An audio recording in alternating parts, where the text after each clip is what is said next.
Hello everyone. Court में pending property matters की कमी नहीं है।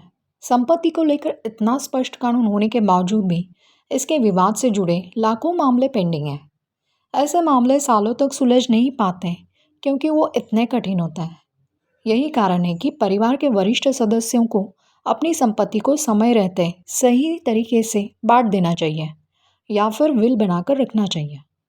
आज के वीडियो में एक पोते का यानी ग्रैंडसन का अपने दादाजी के प्रॉपर्टी पर कब और कितना अधिकार होता है इसके बारे में बात करेंगे और ये भी जानेंगे कि अगर पिता की मृत्यु के बाद पोते का दादाजी की संपत्ति पर क्या अधिकार होता है या नहीं वो भी होता है।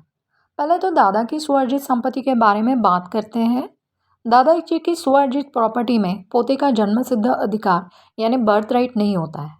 अगर दादा की इस सेल्फ एक्वायर्ड प्रॉपर्टी में पोते का अधिकार दिया नहीं गया तो पोता उसे किसी भी तरीके से क्लेम नहीं कर सकता। यानी कि दादा ने सेल्फ एक्वायर्ड प्रॉपर्टी के विल या पार्टीशन अपने तरीके से किया और पोते के लिए कोई भी शेयर नहीं रखा तो पोता उनके फैसले को चैलेंज नहीं कर सकता। इसके उल्टा अगर दादाजी अपनी सारी प्रॉपर्टी पोते को देना भी चाहे तो भी वो उनका अधिकार है। अगर दादा को बिना वसीयत किए मृत्यु हुई तो उनके पीछे छोड़ी गई सेल्फ एक्वायर्ड प्रॉपर्टी उनके तात्काल वारिसों पत्नी पुत्र और बेटी को ही मिलेगी। वहाँ पर पोते का कोई डायरेक्ट राइट नहीं होता है। मृतक की पत्नी पुत्र और पुत्रियों को विरासत में मिली संपत्ति को उनकी निजी संपत्ति के रूप में माना जाएगा। किसी अन्य उस संपत्ति में हिस्सेदारी का दावा करने का अधिकार नहीं रखता है। अगर दादा की मृत्यु से पहले उनके बेटे या बेटी की मृत्यु हुई जाती है तो मृतक के बच्चों को वो मृतक का शेयर मिल जाएगा। यानी कि दादा की सेल्फ एक्वायर्ड प्रॉपर्टी पर पहले अधिकार पिता का होता है, उसके बाद पोते का अधिकार मिलेगा। अब नेक्स्ट पॉइंट है पुश्तैनी प्रॉपर्टी यानी पैतृक संपत्ति एंसेस्टर प्रॉपर्टी और उसमें पोते का अधिकार। पोते को यानी ग्रैंडसन को संपत्ति पर बर्थ राइट होता है यानी जन्म सिद्ध हक होता है। जितना अधिकार दादा और पिता का पैतृक संपत्ति पर होता है उतना ही अधिकार पोते को मिलेगा और कोई भी उसका पैतृक संपत्ति से उसका अधिकार छीन नहीं सकता है।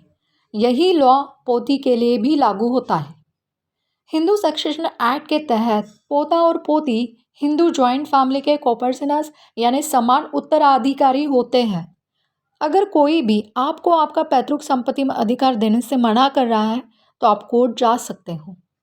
हेंस दादाजी की संपत्ति का विभाजन उनके पोते या पोतियों में यानी ऑल ग्रैंड चिल्ड्रंस में heavily depends on the type of the property.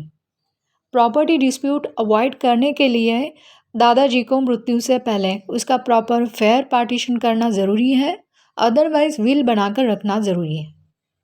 नहीं तो बाद में उनके उत्तराधिकारियों में आपस में उनके शेयर के लिए उनको लड़ना पड़ता है। Thanks for watching this video. अगर वीडियो में दी गई जानकारी आपको यूजफुल लगी हो तो लाइक शेयर सब्सक्राइब कर दीजिए। मिलते हैं नेक्स्ट वीडियो में एक कानून की नई जानकारी के साथ।